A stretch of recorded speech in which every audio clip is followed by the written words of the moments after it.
Hello, and welcome to Finding Freedom, the show that empowers you to become the freest version of yourself, one critical question at a time. Have you ever wondered if media corporations and news outlets are simply reporting the facts as they happen? Are they really just here to keep us informed and help us live our best lives? Or is there more going on behind the scenes? Who really owns the media and who's funding them? Are there hidden agendas that might be affecting the truth? We'll also look at the history of propaganda and discuss how we can protect ourselves from manipulation. These are some of the questions we're going to explore today. Get ready.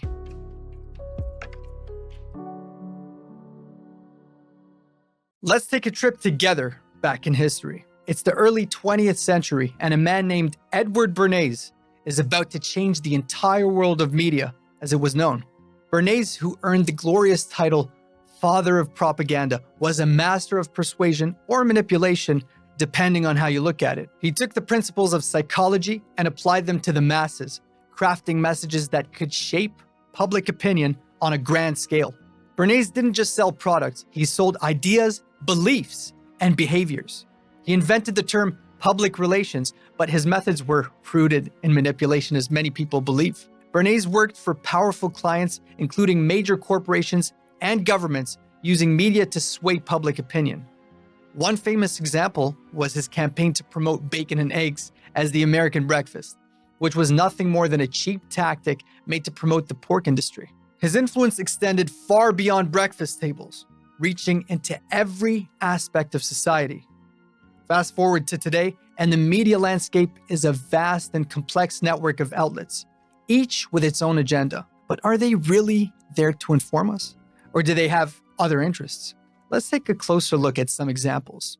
The food industry spends billions upon billions on advertising each year. In 2020 alone, my favorite year, the US food and beverage industry spent over $13 billion on media advertisements. These ads aren't just about promoting products, they're about controlling the narrative. For instance, campaigns for sugary cereals and snacks often target children, shaping their preferences and ultimately their parents' buying decisions. In addition to the fact that funding for scientific studies that downplay the health risks associated with certain foods is another tactic used to manipulate public perception. The pharmaceutical industry is another major player in the media game. Big Pharma spends approximately $6 billion annually on direct-to-consumer advertising in the US. And I do realize that there's an entire world outside of the US, as opposed to what characters in American movies seem to believe. But the US is a very interesting case study, especially since them and New Zealand are the only two countries in the world that allow direct-to-consumer ads for prescription medication. And they are two of the many heroic countries that made the world safe and secure during 2020. Thank you for keeping us safe. These pharmaceutical ads are carefully crafted to highlight the benefits of medications while downplaying the potential side effects. Beyond advertisements, pharmaceutical companies invest heavily in media campaigns to influence public opinion and policy. For example, during debates on healthcare reform, you'll often see an uptick in ads pushing the benefits of certain drugs and treatments. The medical industry, of course, has a significant influence as well on media. Hospitals and healthcare providers spend millions on advertising to promote their services.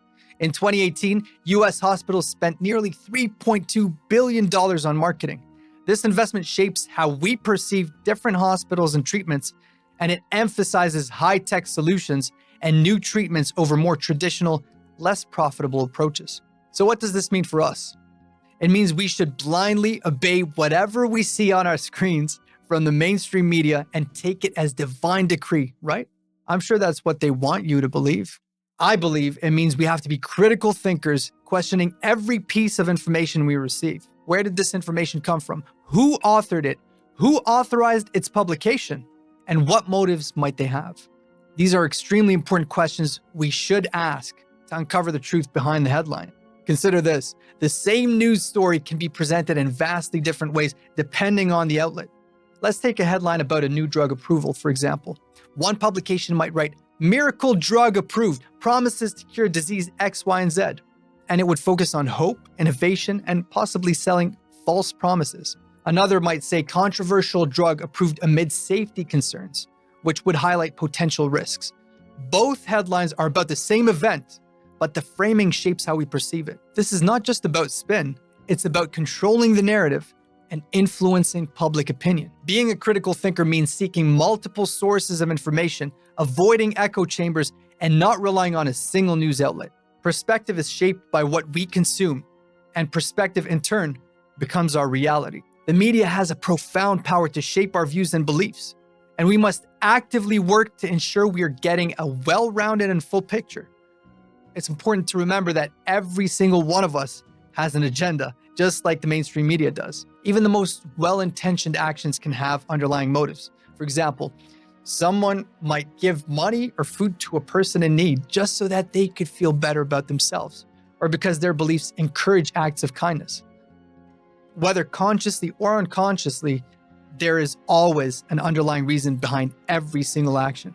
Similarly, of course, the media, with all of its vested interests and multi-billion-dollar endeavors, certainly has an agenda. We would be naive to think otherwise. The best way to protect ourselves from being manipulated and deceived is to remain diligent and informed. Look for diverse perspectives, question the motives behind the information, and always be on the lookout for bias. So now the question is, what are some practical steps we can take right now to protect ourselves from being manipulated and lied to? First of all, you have to diversify your news sources. Read and listen to a diverse range of outlets with different perspectives. It doesn't mean you have to agree with every single thing you hear, but at least it helps you see the entire picture more clearly. Dig deeper into stories that matter to you. Go beyond the headlines and understand the context, because context is key. Be skeptical of information that seems too good to be true or that evokes a strong emotional response. These are usually signs of manipulation. Ultimately, you have to be able to discuss matters with other people, especially those who have different opinions. This is going to challenge the way you think, and it'll help you develop a more nuanced understanding of complex issues.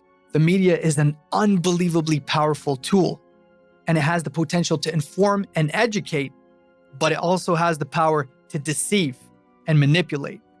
If you're a critical thinker who seeks multiple sources of information, you'll be more capable of protecting yourself from the biases and agendas that are at play. You need to keep in mind that true freedom comes from understanding the world around you and making proper choices based on that understanding. Thank you for joining me on this episode of Finding Freedom. I really pray this inspired you to look deeper into the information you consume and question everything in the world around you. Don't forget to subscribe, leave a comment, and share the episode with those who probably need it. Until next time, be critical, be curious, and most importantly, be free.